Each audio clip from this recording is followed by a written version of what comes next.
Imagine you are sitting in a room with a psychiatrist. They ask you one simple question: can you prove that you are sane? You laugh.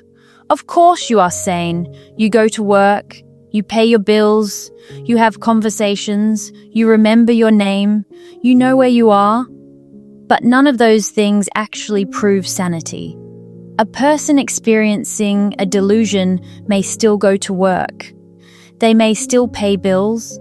They may still speak clearly, dress normally, and appear completely rational.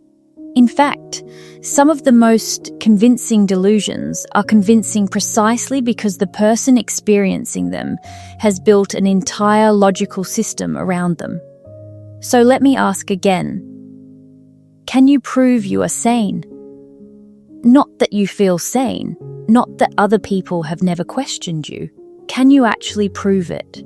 Because every belief you hold about reality is filtered through the same instrument you are trying to test, your own mind. And that creates a problem. You are using your mind to determine whether your mind is functioning correctly. It is like asking a broken measuring tape to confirm its own accuracy. You might say, other people agree with what I see. But what does agreement prove? For most of human history, entire societies agreed that slavery was acceptable. Entire cultures believed kings were chosen by God. Millions of people once believed illness was caused by evil spirits. Agreement does not prove sanity. Sometimes it only proves that a belief is popular. You might say, my beliefs are based on evidence. But evidence does not interpret itself. Two people can look at the same event and leave with completely different realities. One sees criticism, the other sees jealousy. One sees coincidence, the other sees a sign from the universe. One sees a stranger looking at them, the other becomes convinced they are being followed.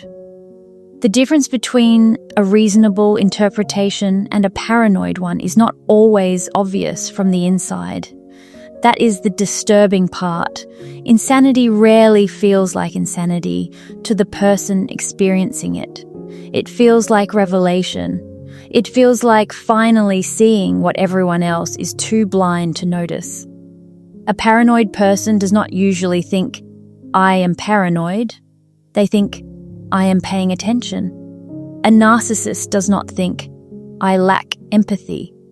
They think, people are too sensitive. A person trapped in a cult does not think, I have been manipulated. They think, I have discovered the truth. And perhaps the most dangerous sentence the human mind can produce is, I know I am right. Because once you become completely certain, every disagreement can be turned into further proof. If people support you, you are right. If people oppose you, they are threatened by the truth. If they ignore you, they are hiding something. If they question you, they are part of the problem. A belief that explains everything can never be disproved. And a belief that can never be disproved can imprison you forever. So what separates a sane belief from a delusion?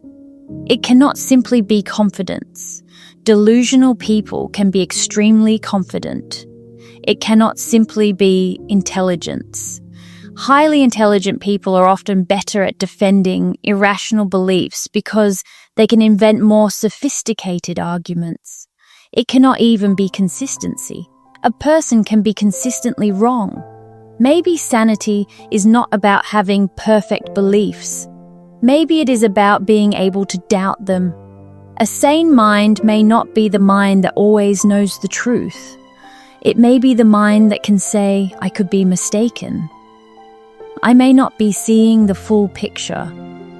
My emotions may be influencing what I believe. I should listen to evidence that makes me uncomfortable. That sounds simple. But think about how rarely people actually do it.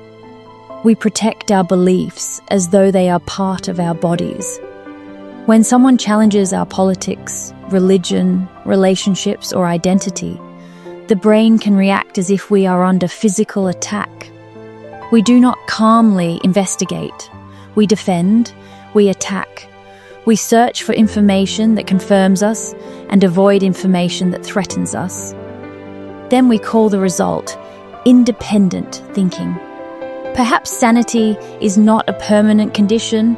Perhaps it is something we move in and out of. We can be rational in one area of life and completely irrational in another. A brilliant scientist can be consumed by jealousy. A loving parent can believe a conspiracy theory. A calm, responsible person can become unrecognizable when they feel rejected. We all have emotional blind spots. We all distort reality to protect ourselves. The difference may only be a matter of degree. So can you prove that you are sane? Probably not, but maybe the need to prove it is itself the wrong goal. The healthiest mind may not be the one that declares itself sane.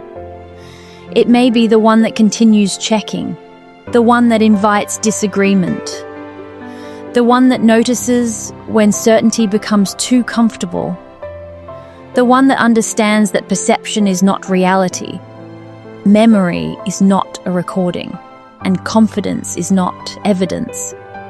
So the next time you become absolutely certain that you understand someone's intentions, that your memory is completely accurate, that your side is obviously right, or that everyone else has lost their minds, pause. Because the question is not whether you have irrational beliefs. You do, we all do. The real question is whether you are still capable of recognizing them. And if you believe you are completely immune to delusion, that may be the first belief you should question.